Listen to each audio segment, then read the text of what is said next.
Moby Dick, or The Whale, written by Herman Melville.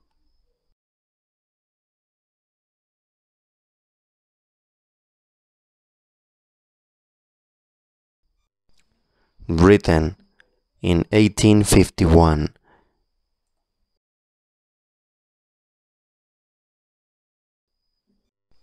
Chapter number 1. Loomings.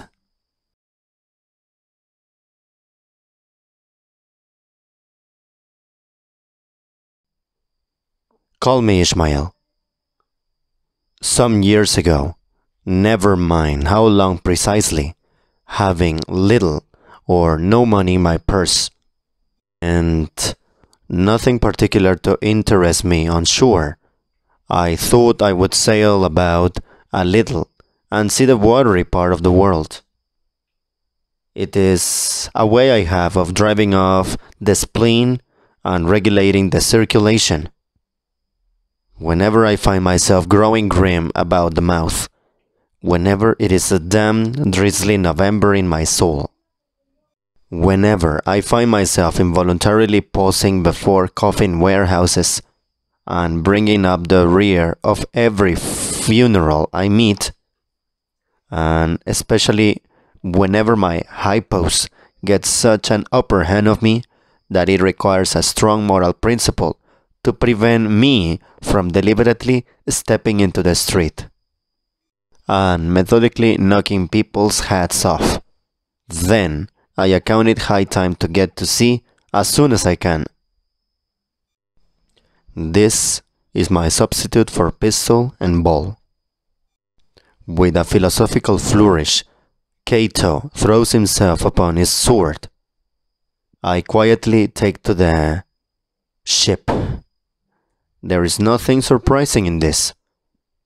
If they but knew, almost all men in their degree, sometime or other, cherish very nearly the same feelings towards the ocean with me. There now is your insular city of the Manhattoes, belted round by wharves as Indian Isles by coral reefs. Commerce surrounds it with her surf. Right and left, the streets take you waterward. Its stream downtown is the Battery, where the noble mall is washed by waves and cooled by breezes, which, a few hours previous, were out of sight of land. Look at the crowds of watery gazers there. Circumambulate the city of a dreamy Sabbath afternoon. Go from Corlear's Hook to Coenties Slip, and from thence by Whitewall, northward. What do you see? Posted like silent sentinels all around the town stand thousands upon thousands of mortal men, fixed in ocean reveries, some leaning against the spiles, some sitting upon the pierheads, some looking over the bulwarks of ships from China, some high aloft the rigging, as if striving to get a still better seaward peep. But these are all landsmen, of weak days spent up in lath and plaster, tied to counters, nailed to benches, clinched to desks. How then is this? Are the green fields gone? What do they here? But look! Here come more crowds, pacing straight for the water, and seemingly bound for a dive. Strange! Nothing will content them but the extremest limit of the land. Loitering under the shady lee of yonder warehouses will not suffice. No. They must get just as nigh the water as they possibly can without falling in. And there they stand. Miles of them. Leagues. Inlanders all, they come from lanes and alleys, streets and avenues, north, east, south, and west. Yet, here they all unite. Tell me, does the magnetic virtue of the needles of the compasses of all those ships attract them thither?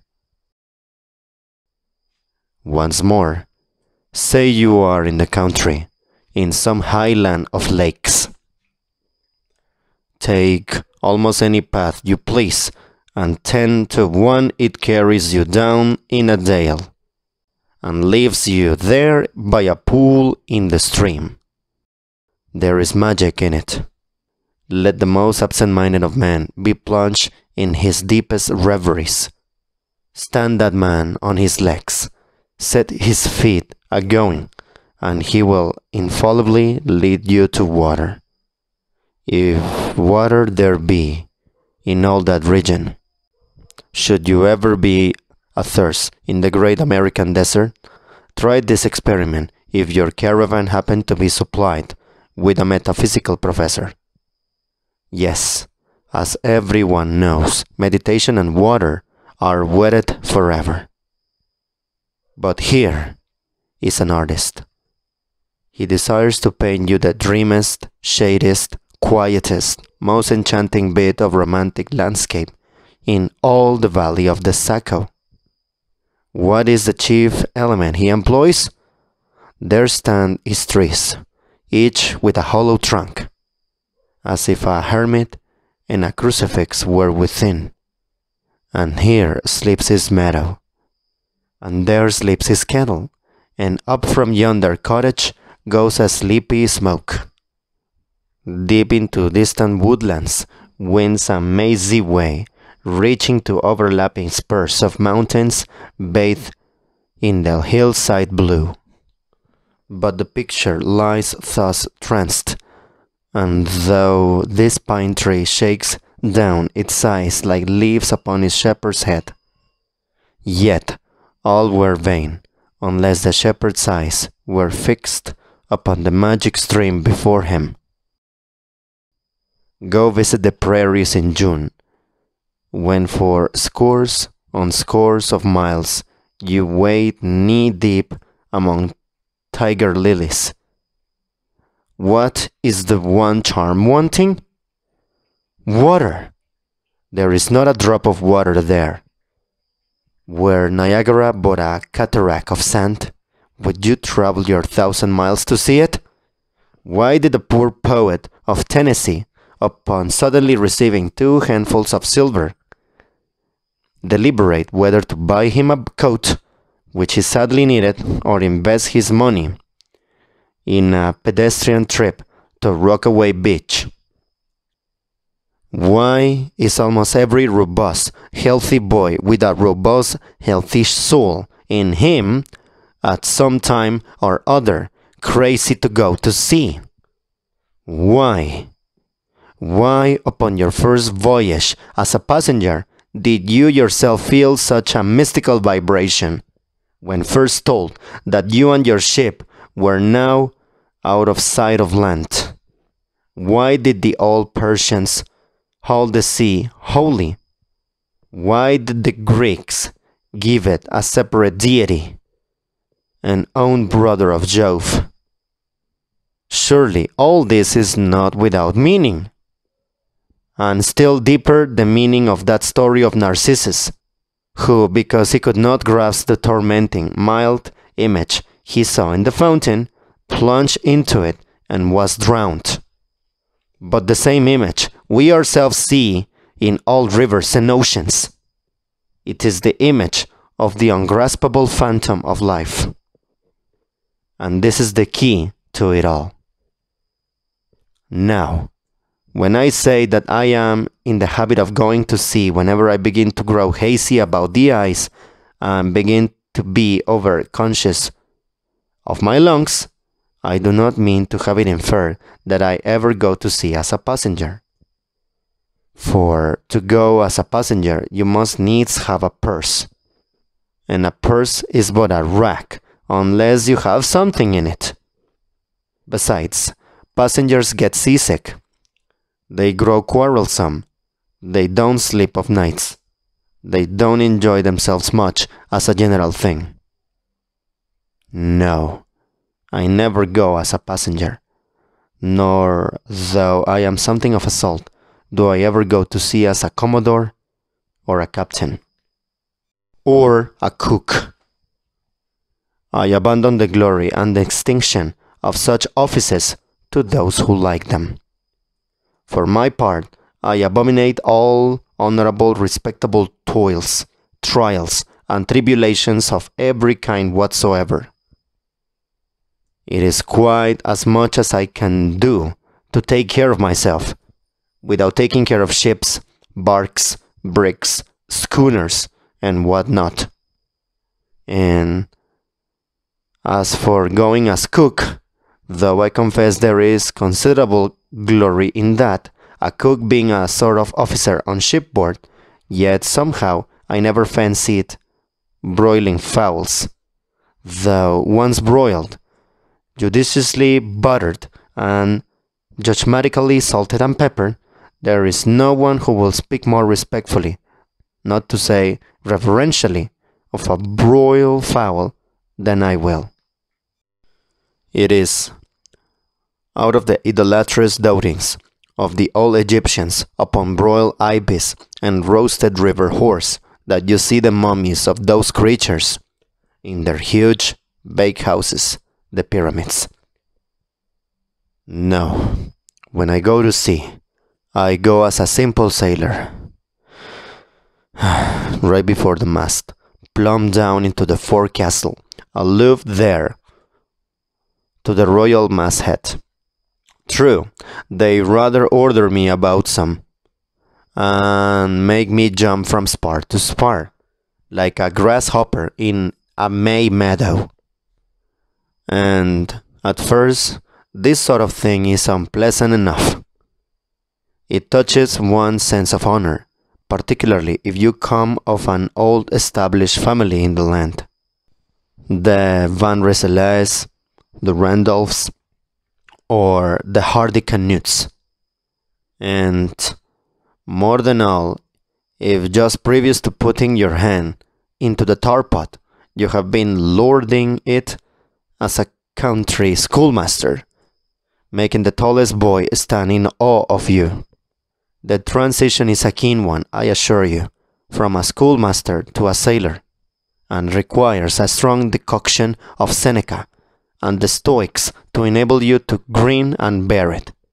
But even this wears off in time.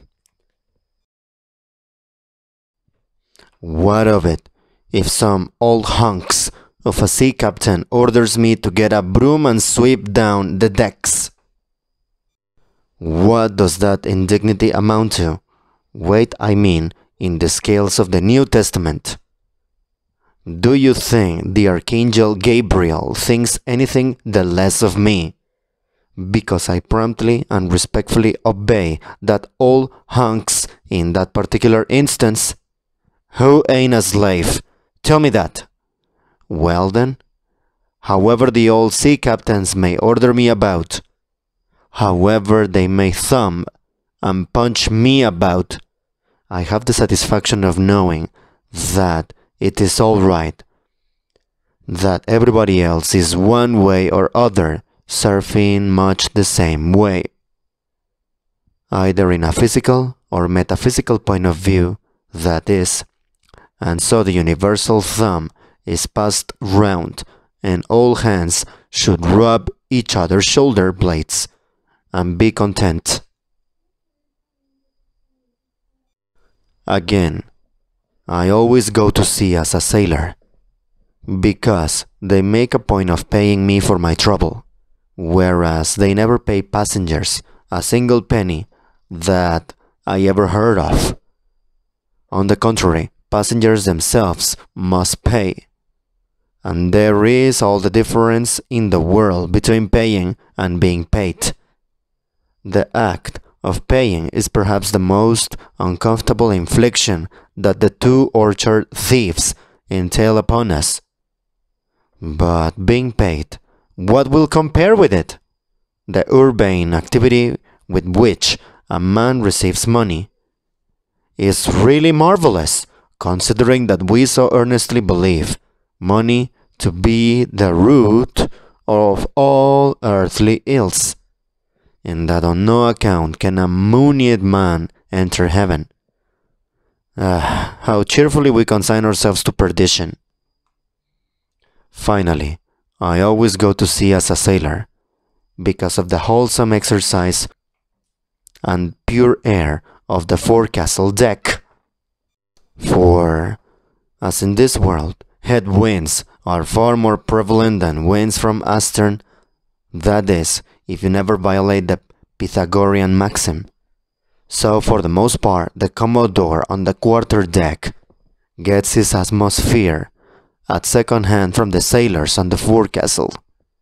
He thinks he breathes it first, but not so. In much the same way do the commonalty lead their leaders in many other things, at the same time that the leaders little suspected. But wherefore it was that after having repeatedly smelled the sea as a merchant sailor, I should now take it into my head to go on a whaling voyage. This is the invisible police officer of the fates, who has the constant surveillance of me, and secretly dogs me, and influences me in some unaccountable way. He can better answer than anybody else, and doubtless my going on this whaling voyage formed part of the grand program of Providence that was drawn up a long time ago. It came in as a sort of brief interlude and solo between more extensive performances. I take it that this part of the bill must have run something like this. Grand contested election for the presidency of the United States. Whaling voyage by one Ishmael. Bloody battle in Afghanistan. Though I cannot tell why it was exactly that those stage managers, the fates, put me down for this shabby part of a whaling voyage when others were set down for magnificent parts in high tragedies, and short and easy parts in genteel comedies, and jolly parts in farces. Though I cannot tell why this was exactly, yet, now that I recall all the circumstances, I think I can see a little into the springs and motives which, being cunningly presented to me under various disguises, induced me to set about the part I did, besides cajoling me into the delusion that it was a choice resulting from my own unbiased free will and discriminating judgment. Chief among these motives was the overwhelming idea of the great whale himself. Such a portentous and mysterious monster roused all my curiosity. Then the wild and distant seas where he rolled his island bulk, the undeliverable, nameless perils of the whale. These, with all the attending marvels of 1,000 Patagonian sights and sounds, helped to sway me to my wish. With other men, perhaps, such things would not have been inducements, but as for me, I am tormented with an everlasting itch for things remote. I love to sail forbidden seas and land on barbarous coasts. Not ignoring what is good, I am quick to perceive a horror, and could still be social with it, would they let me, since it is but well to be on friendly terms with all the inmates of the place one lodges in. By reason of these things, then, the whaling voyage was welcome. The great floodgates of the wonder world swung open, and in the welcome seats that sway me to my purpose, two and two there floated into my inmost soul endless processions of the whale, and, mid most of them all, one grand hooded phantom like a snow hill in the air. End of chapter.